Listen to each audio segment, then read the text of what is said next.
জমি জায়গা সংক্রান্ত পুরনো বিবাদের জেরে রণক্ষেত্র হয়ে উঠল কৈলাসহরের গৌরনগর গ্রাম পঞ্চায়েতের ভদ্রনগর এলাকা।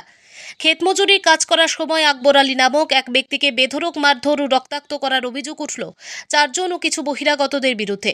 বর্তমানে আক্রান্ত ব্যক্তি জেলা হাসপাতালে চিকিৎসাধীন। স্থানীয় সূত্রে জানা গেছে, আহত আকবর আলী ভগবাননগরের বাসিন্দা। আজ সকালে তিনি যখন নিজের ক্ষেতে কাজ করতে যাচ্ছিলেন, তখন আচমকাই ভদ্রনগর এলাকার বাসিন্দা হাবিবুর রহমান, সানি মতিউর রহমান এবং শরীফ আলী সহ বেশ কিছু বহিরাগত যুবক তাঁর উপর চড়াও হয়।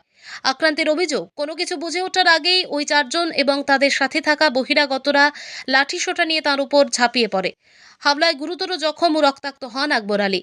পরে স্থানীয় লোকজন তাকে উদ্ধার করে দ্রুত জেলা হাসপাতালে নিয়ে আসেন। প্রাথমিক তথ্যে জানা গেছে, জায়গা সম্পত্তি নিয়ে আক্রান্ত আকবর আলীর সাথে অভিযুক্তদের বিগত কয়েক বছর ধরে বিবাদ চলছিল। আজ সকালে সেই পুরনো শত্রুতার জেরে এই হামলার ঘটনা ঘটেছে বলে দাবি পরিবারের। ইতিমধ্যে এই মর্মে কৈলাসহর থানায় 4 অভিযুক্ত সহ অন্যান্যদের বিরুদ্ধে একটি লিখিত অভিযোগ দায়ের করেছেন ভুক্তভোগী। ঘটনার তদন্ত শুরু করেছে পুলিশ। তবে এই বিষয়ে অভিযুক্তদের কোনো প্রতিক্রিয়া এখনো পাওয়া যায়নি। সমস্যা হয়েছে, আজকে সকালে আমি ক্ষেতের মধ্যে কাজও যাইলাম, যাওয়ার সময় হঠাৎ করে আইয়া আমার এই মতিউর রহমান, হবিবুর রহমান, শরীফ আলী আর ওই হবিবুর রহমানের ছেলে শানি, তার বালার নাম আমি জানি না, আর আরও 4-5 লোক আছে। এরা হয়তো ওই মুখ দেখলে আমি চিনি, কিন্তু এমনি তারা নাম জানি না। এটা উত্তর সাইডের ফুলাফান। হঠাৎ করে এই আমার যে মায়ের দৌড় আরম্ভ করছে, রড লাঠি এটা তারা তো আছে, দা আছে, দাদি সেট মারছে না, দা খালি আমার দর দেখা দিচ্ছে, আর হেরা আমার খালি কিলাইছে, লাফিয়েছে, এরকম মারামারি করছে। তো এমন সময় হঠাৎ করিয়া ওই 2 জন লোক ওই দিক থেকে অটো লইয়া আইসে, আইয়া তারা দাঁড়াইছে, আর একজন লোক বাইক লিয়ে ওদিক থেকে যা সেও দাঁড়াইছে। দাঁড়ানোর পরে ওই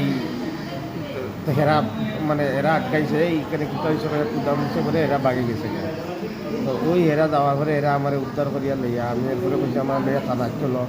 থানাত গেছি, থানাত থেকে আমি আমার কইছে হসপিটালে এডমিট দিতাম, আমি এখন হসপিটালে এডমিট হয়েছি।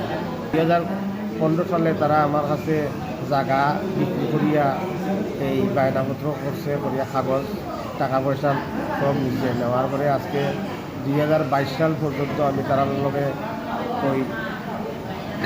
ওই তারারে খালি কাগজ করি দেও কইতে তারা অনেক দিন তারার বাড়ি খালি তারা অমুক থাকলে অমুক থাকে না, একজন থাকলে একজন থাকে না।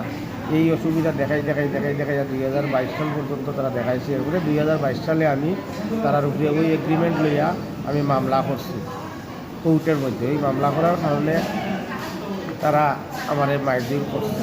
এই মামলার আগে আমি এই কিলাবাজার ওয়াজিদুজ্জামাল তাইনের কাছে বিচার প্রার্থী হয়েছি, বাবুবাজার এই